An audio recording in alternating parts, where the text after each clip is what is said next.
on what if the most powerful woman in the ancient world fell, not because of treason but because of desire. In the glittering heart of Imperial Rome, beneath the marble temples and golden statues, lived a young woman whose name would become a curse for centuries. Her name was Valeria Messalina, the Empress of Rome. History remembers her as a monster of lust and deceit. But what if that story, and the one written by her enemies, was never the full truth? Rome, 41 CE. The empire trembles after the assassination of Emperor Caligula. The city reeks of fear. Senators whisper, guards shift loyalties, and blood dries faster than loyalty changes. In the chaos, one man emerges from the shadows. Claudius, Caligula's uncle. A scholar mocked for his limp, his stammer, his trembling hands. No one expected him to rule. But Rome has a cruel sense of irony. The man once dismissed as a fool is proclaimed emperor, and beside him, barely 18 years old, stands Valeria Messalina, his new empress. She had married him at 15, a child bound to a man 3 decades older, chosen by Caligula himself for reasons lost to time.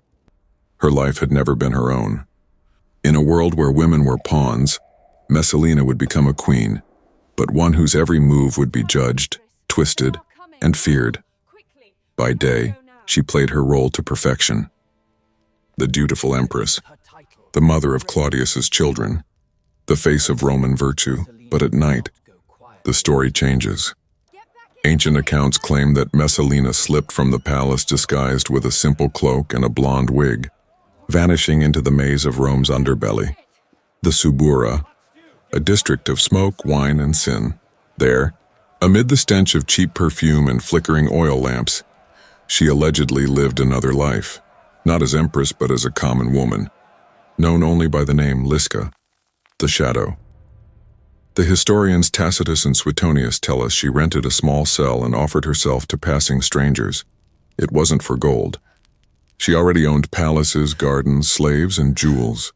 It was for something darker. The feeling of control, perhaps, or escape from a gilded cage that never opened. Whether these tales are truth or political fiction, they shaped her legend forever.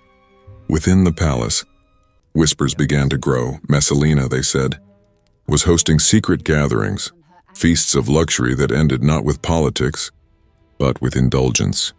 The most powerful men and women of Rome attended, some willingly, others under silent threat. To refuse her was dangerous.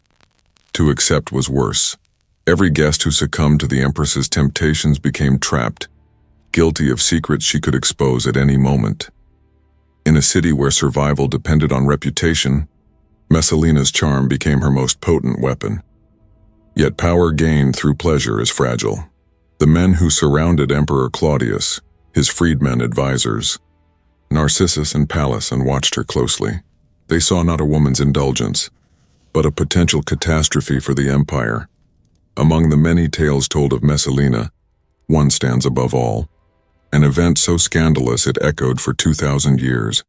Pliny the Elder, writing only decades later, recorded it with grim simplicity. Messalina challenged Sylla, Rome's most renowned courtesan, to a contest. Who could satisfy more men in a single night? 25 men, 24 hours, and according to every account, the Empress won.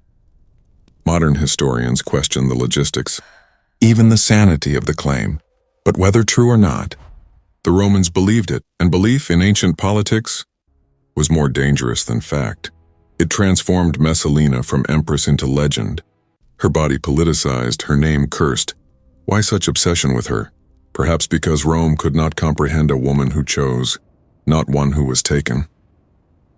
For years, Messalina maneuvered between scandal and survival, but power invites obsession, and obsession invites ruin. In 48 CE, her desires turned toward a man named Gaius Silius, a senator famed for his beauty and ambition. Their affair was no secret. Yet what came next defied all reason. While Claudius was away from Rome, Messalina and Silius staged a public wedding, complete with witnesses, vows, and feasting. It was not mere adultery. It was rebellion. To the Roman mind, it was as if she had declared a new emperor. Why did she do it? Some say madness, others say love. Perhaps she believed Claudius was too weak to act. But Narcissus saw his chance. He marched the Praetorian Guard toward Rome, carrying the one weapon that could destroy her: proof.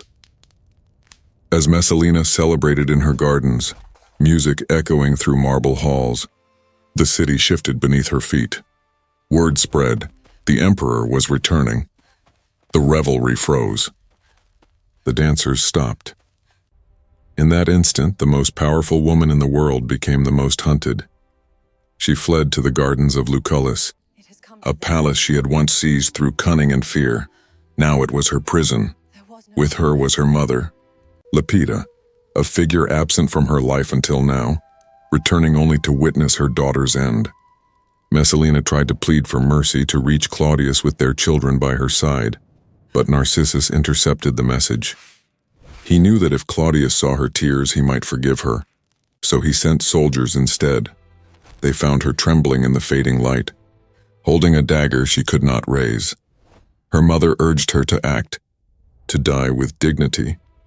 But fear, that final human weakness, held her fast, and so the executioner finished what Rome had already begun. At only 22 years old, Valeria Messalina was dead.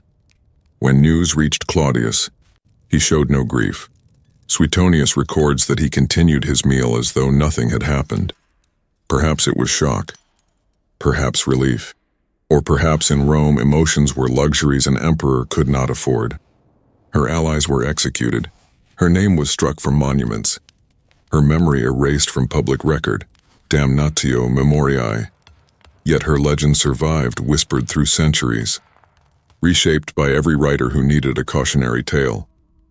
The surviving accounts of Messalina, from Tacitus, Juvenal, Suetonius, and Pliny, all share one thing. They were written by men who despised powerful women. Their Rome was a world where female desire equaled danger. So Messalina's passion became pathology. Her independence became insanity. But look closer. Why did Roman historians forgive emperors who slaughtered innocents, but immortalized Messalina's private acts as the ultimate sin? Caligula, Tiberius, Nero, all committed horrors beyond imagination. Yet none became symbols of vice in the same way she did. Because in Rome, a woman's pleasure was more threatening than a man's cruelty. Did Messalina truly commit every act history accused her of? We may never know. But what is undeniable is how effectively propaganda can bury truth. After her death, Claudius married Agrippina the Younger, the ambitious mother of Nero. Agrippina needed Messalina erased, her sins exaggerated, her image destroyed, so Agrippina's own power would appear pure by contrast. The writers who served her reign turned Messalina into the perfect villain. Seductive, deranged, uncontrollable, and the world believed it. Today, historians view Valeria Messalina not only as a cautionary figure of excess, but as a reflection of Rome's fear of women who refused silence. Married at 15, executed at 22, her entire life controlled by men, her story told only by those who sought to destroy her. What remains is a question. Was Messalina truly the monster they claimed, or a victim of history's oldest weapon, the pen? In the end, her tragedy is not only her death, but the silence that followed, a silence that allowed others to decide who she was. The ruins of Rome still stand, marble bones under the sun, but beneath them lie the forgotten voices of women like Messalina, women condemned for their defiance, rewritten as warnings, remembered as monsters. So when history tells us who to fear, we should ask, whose story are we hearing, and whose story was buried to tell it? If this tale left you questioning the stories carved in stone, subscribe, because history's darkest secrets aren't always about what happened. They're about what people wanted you to believe.